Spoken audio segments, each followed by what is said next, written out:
Summer na naman mga padi, panahon naman ito upang mag-set ng isang matinding long rides. At nag-set kami ni Mrs. Bria ng isang long rides papuntang Guimaras Island. Hindi na namin to first time pero papakita ko pa rin sa inyo kung kaano kaganda ang Guimaras Island. Tara, samahan nyo ulit kami sa panibagong naming long rides. Alas 5 pala ay napisahan na namin ang aming biyahe. Mga more than 2 hours din ang biyahe namin simula dito sa bayan ng Sibalom dito sa Antique. Papuntang Lapusport sa may Roro papuntang Guimaras Island. Nasa mahigit kumulang 107 kilometers din ang layo nito simula sa bayan natin. At medyo mababa ang biyahe natin na to. Marami tayong madadaanan ng mga gandang bayan ng Iloilo. Katulad ng San Joaquin dito sa may Hianan. Nag-stop over muna kami dito para mamili ng mga kakanin. Napapasalubong namin sa pinsan ko dun sa may pastistayan natin sa Guimaras Island. Bumili kami dito ng masarasaring mga pagkain katulad ng mga banana chips at iba pa. Marami kang mapapilian dito at mura pa. Ito talaga ang stop over ng mga biyahero dahil may mga CR sila din dito. Dumiretso nga kami sa aming biyahe dahil mahaba-haba pa tong biyahe natin.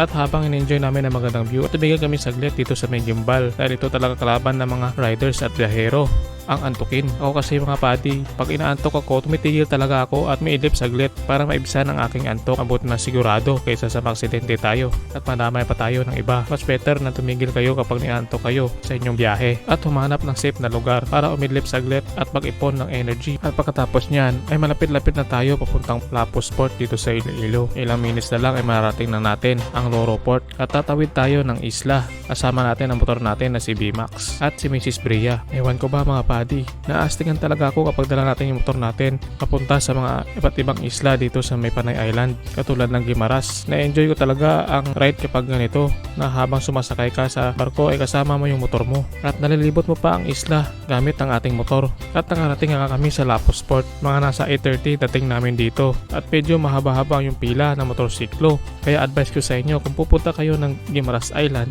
agahan nyo para di kayo maabutan ng mahabang pila. At pagdating namin sa terminal ay nabayad kami na terminal fee na 65 pesos para sa motor at 100 pesos naman ang pamasahe sa Roro. So bale 165 lahat pamasahe namin. So bale libre na rin siguro yung passenger at driver ng motorsiklo.